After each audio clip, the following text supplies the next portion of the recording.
Hello दोस्तों, स्वागत है आप सभी का आपके अपने यूट्यूब चैनल इंजीनियर मुकेश में। आज मैं आपके लिए एक महत्वपूर्ण टॉपिक संसद पार्लियामेंट के बारे में चर्चा करूंगा। संसद से काफ़ी महत्वपूर्ण क्वेश्चन बनते हैं और ये भारतीय राज्य व्यवस्था को समझने के लिए भी बहुत ज़्यादा महत्वपूर्ण है। आपको संसद के बारे में पता होना चाहिए भारतीय राज्य व्यवस्था को जानने के लिए। तो ये एक पॉलिटिक्स का महत्वपूर्ण अंग है। मान लीजिए कि पॉलिटिक्स की शुरुआत ही संसद से होती है। तो संसद से पटवार, पुलिस और एसएससी में काफ़ी क्वेश्चन बने हैं और बनते आए हैं। तो परीक्षा की दृष्टि से भी बहुत महत्वपूर्ण है ये। तो मैं आपसे अनुरोध करता हूँ कि कृपया वीडियो को पूरा देखिए। तो चलिए शुरू करते हैं। संसद संसद के मुख्य 3 भाग हैं। पहली राज्यसभा, फिर राष्ट्रपति,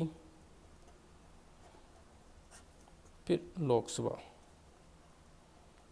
संसद का उल्लेख अनुच्छेद 79 में मिलता है और राज्यसभा अनुच्छेद 80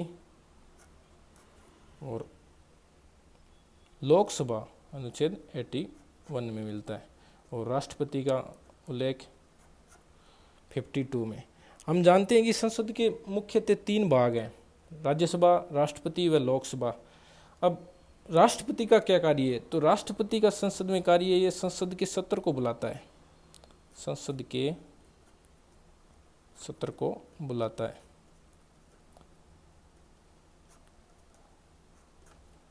और आपसे पूछे कोई कि संसद के कितने अंग हैं या भाग है, पार्ट्स, तो आप बताइए 3 भाग है, राज्यसभा, राष्ट्रपति व लोकसभा। अगर आपसे पूछे कि संसद के सदन कितने हैं तो आप 2 ही बताएंगे, लोकसभा व राज्यसभा। अब आगे चर्चा करते हैं कि अवसंरचना के बारे में देख लेते हैं हम। आप अवसंरचना को देखेंगे तो आपको सदन के बारे में पता चलेगा कि अवसंरचना कुछ इस प्रकार है। ये संसद का एरिया है, ये 4 मुख्य द्वार हैं और यहाँ राज्यसभा व लोकसभा कुछ इस प्रकार है, ये इनके बीच में मुख्य केंद्र है। तो कुछ इस प्रकार ये संसद की अवसंरचना है। अब आगे चर्चा करते हैं कि संसद प्रणाली किस देश से ली गई। तो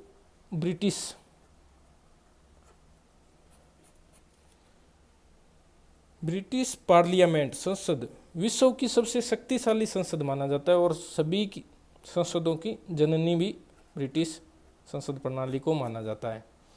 अब मुख्यतः संसद का कार्य क्या होता है? संसद को कहते हैं कि कानून निर्माण करने वाली, कानून निर्माण करने वाली संस्था को संसद कहते हैं। और इसके कुछ नाम हैं, तो वे एक व्यवस्थापिका,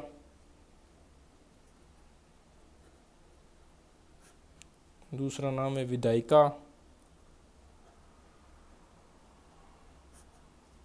तीसरा नाम है या विधानमंडल।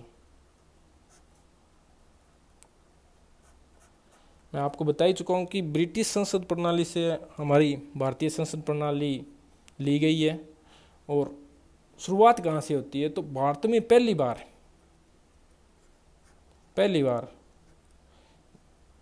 1853 के चार्टर एक्ट, 1853 के चार्टर एक्ट में विधान परिषद गठित की गई। और फिर बाद में 1919 का एक्ट आया।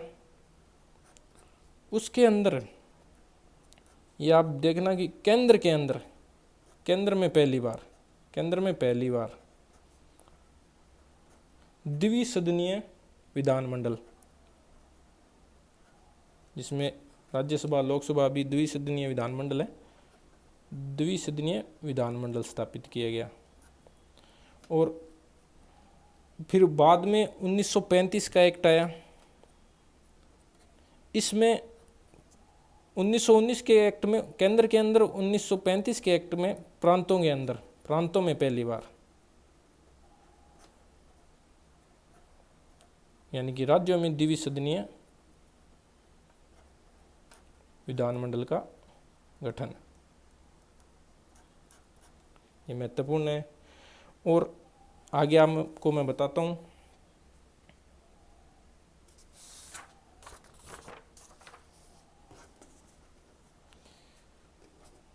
अब देखें कि संसदीय प्रकार, देख लेते हैं हम संसदीय प्रकार, संसदीय प्रकार के बारे में जानते हैं। तो इसमें महत्वपूर्ण है 3 देशों की, ब्रिटेन, भारत व अमेरिका, इन 3 देशों के बारे में जानते हैं। इनकी लगभग समान है संसदीय प्रणाली। तो इसमें देखते हैं हम ब्रिटेन में संसद है, उसके भाग देखते हैं। पहला है हाउस ऑफ कॉमन्स,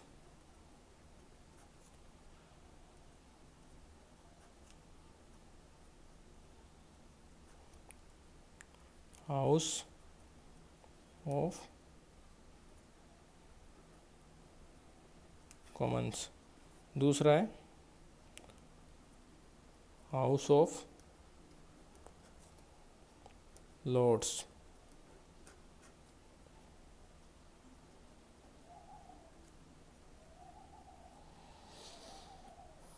और एक है क्वीन। 3 भाग। इसी प्रकार की शासन व्यवस्था भारत में, इसमें राज्यसभा, लोकसभा व राष्ट्रपति। अमेरिका में संसद को कांग्रेस बोलते हैं और इसके 2 भाग हैं महत्वपूर्ण। प्रतिनिधि सभा, जिसको हम हाउस ऑफ रिप्रेजेंटेटिव, और एक है सीनेट।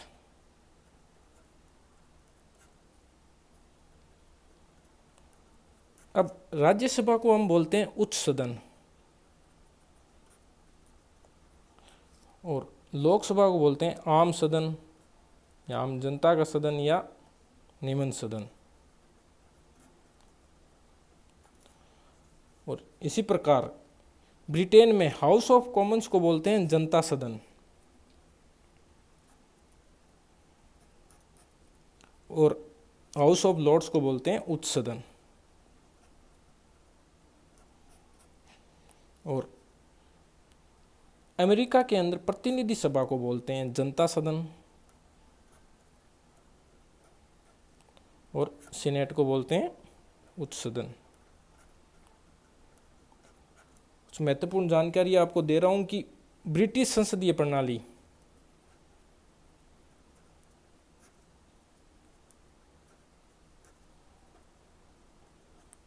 विश्व की सबसे शक्तिशाली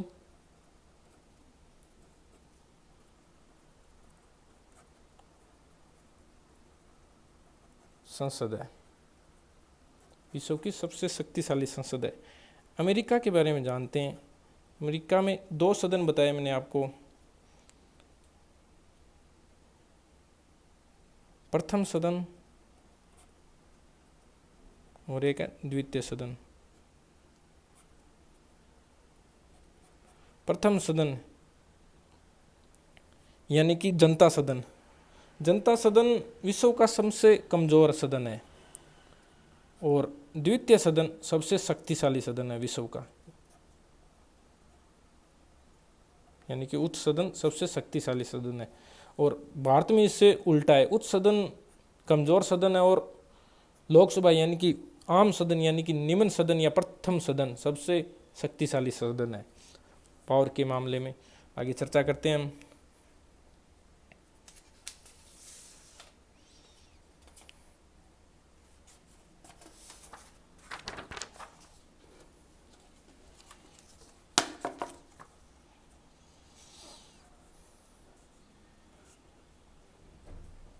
हम जानते हैं लोकसभा और राज्यसभा। लोकसभा को हाउस ऑफ द पीपल भी कहा गया, हाउस ऑफ द पीपल। और ये नाम 1954 में दिया गया और ये काफ़ी बार क्वेश्चन बनाए एसएससी में भी। हाउस ऑफ द पीपल कब नाम दिया गया लोकसभा को, तो ये 1954 के अंदर दिया गया। और इनके कुछ नाम है। लोकसभा को प्रथम सदन, निम्न सदन, अस्थायी सदन और जनता का सदन, लोक सदन, लोकप्रिय सदन और शक्तिशाली सदन भी कहा जाता है। और राज्यसभा को द्वितीय सदन, स्थायी सदन और उच्च सदन, ये कुछ नाम है इनके, ये आपको याद रखने होंगे भी। लोकसभा को किस नाम से जाना जाता है और राज्यसभा को किस नाम से जाना जाता है। तो आगे हम चर्चा करते हैं इनके सदस्यों के बारे में, महत्वपूर्ण है।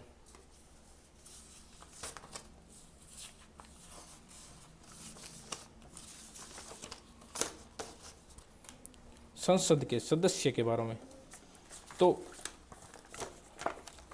संसद के सदस्यों के बारे में जानते हैं भी। संसद के दो मुख्यतर भाग होते हैं, राज्यसभा और लोकसभा।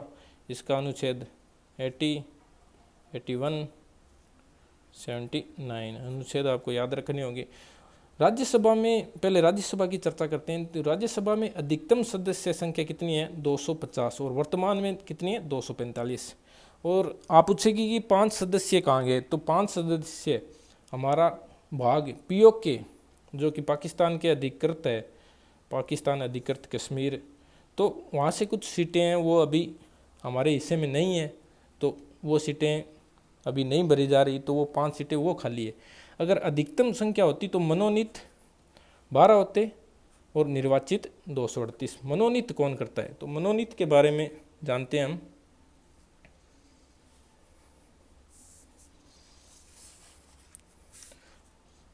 मनोनीत राष्ट्रपति के द्वारा मनोनीत किए जाते हैं 12 सदस्य और निर्वाचित होते हैं 238। और राज्यों से कितने होते हैं, 234 और केंद्र शासित प्रदेशों से 4 सदस्य।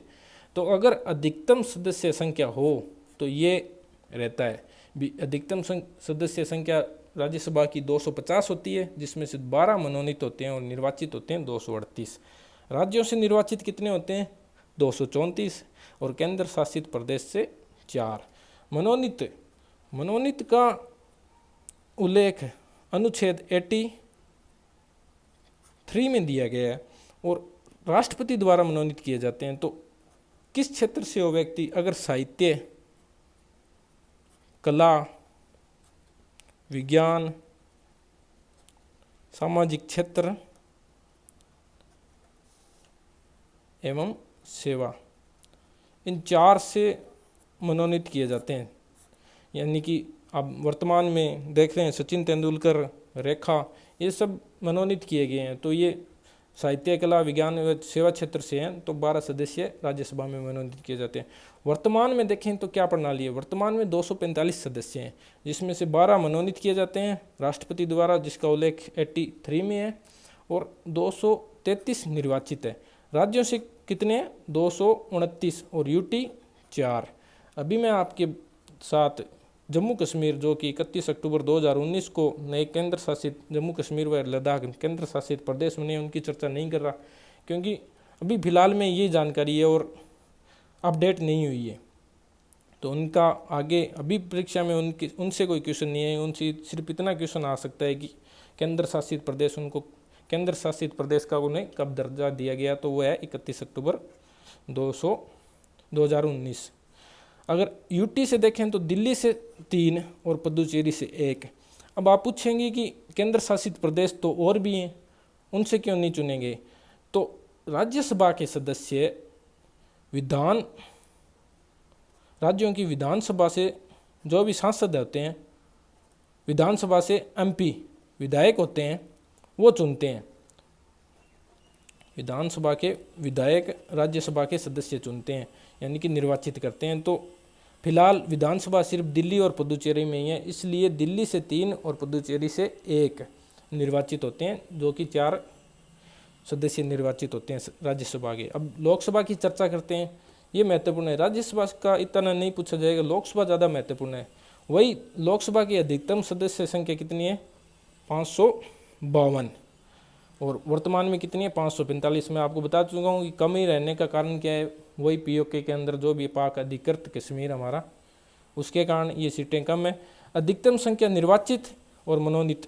मनोनीत कौन से हैं, अगर पहले निर्वाचित के बारे में चर्चा कर लेते हैं। निर्वाचित राज्यों से होते हैं 530 राज्यों से निर्वाचित होते हैं व्यक्ति 530 और केंद्र शासित प्रदेश से 20। ये अगर अधिकतम संख्या हो तो कुल 550 व्यक्ति निर्वाचित होते हैं, जो कि 530 राज्यों से और केंद्र शासित से 20। मनोनीत क्या है, एंग्लो इंडियन। एंग्लो इंडियन अगर भारत का राष्ट्रपति देखें भी एंग्लो इंडियन आंग्ला भारतीय व्यक्ति राज्यसभा में लोकसभा का प्रतिनिधित्व, 2 व्यक्ति प्रतिनिधित्व तो नहीं कर रहे, तो उसके पास शक्ति रहती है राष्ट्रपति के पास कि वह 2 व्यक्तियों को चुन सकता है।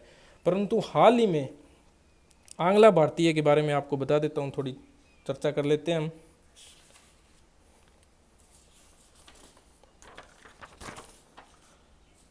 आंग्ला भारतीय,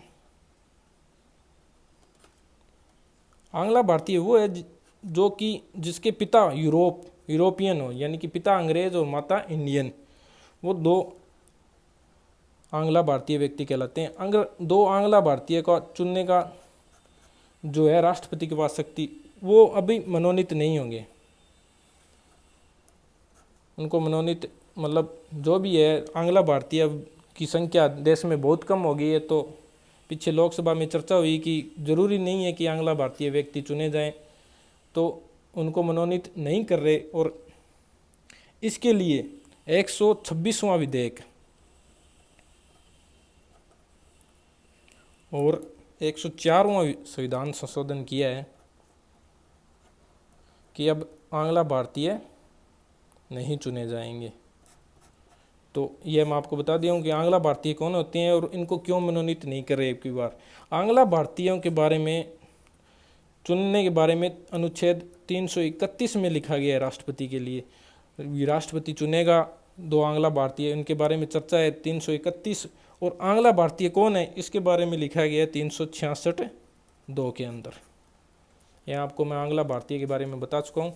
तो एंग्लो इंडियन मनोनीत करता है 2 राष्ट्रपति, अगर उनकी सदस्यता नहीं, मतलब जो प्रतिनिधित्व आंग्ला भारतीय का प्रतिनिधित्व अगर लोकसभा में चुनकर निर्वाचित होकर नहीं आए, तो राष्ट्रपति के पास शक्ति रहती है कि वे 2 व्यक्तियों को चुन सकता है। और वर्तमान में चर्चा करें तो सदस्य है 545, जिसमें से निर्वाचित होते हैं 543 और मनोनीत 2। इनके बारे में अभी मैं आपको बता ही चुका हूँ कि इनको नहीं चुना जाएगा आगे से। तो अभी तक यही चर्चा है, क्योंकि 2000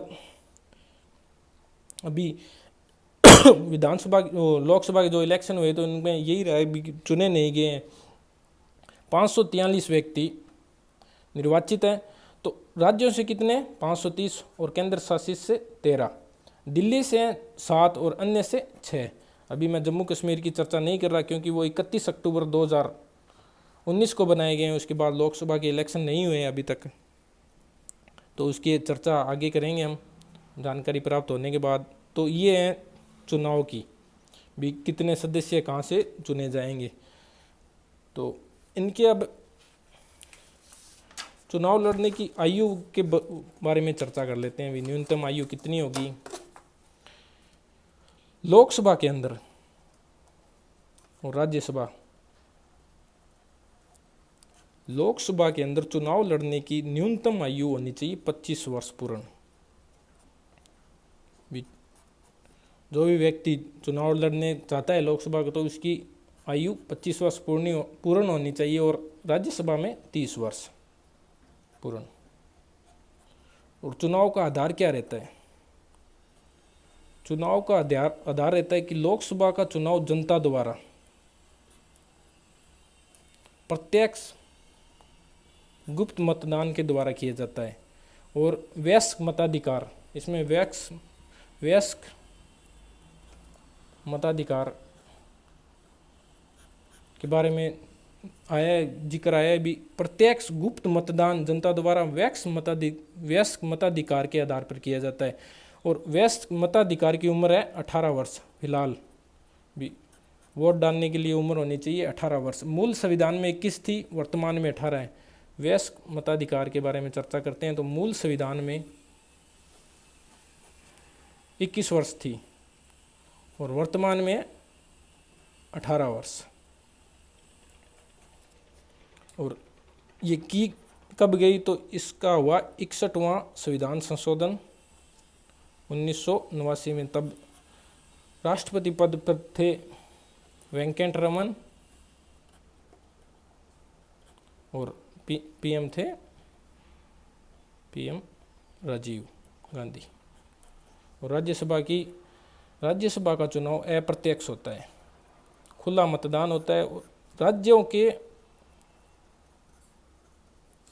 विधानसभा सदस्यों द्वारा किया जाता है।